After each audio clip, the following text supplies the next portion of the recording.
palit natin. Iba ang price nito. Kasing taas na ito. Oo. Ito kasi yung isa freewheeling daw to. May gumagalaw.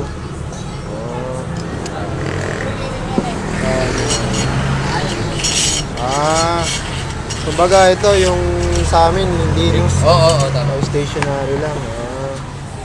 Ngayon, ito na ipapalit. Same lang naman yan, no? Oo. Pero pag... Yan mga idol, pag bibili kayo ng hub seal, ayan, check nyo kung ano, yung meron kasing umiikot na seal, saka merong hindi.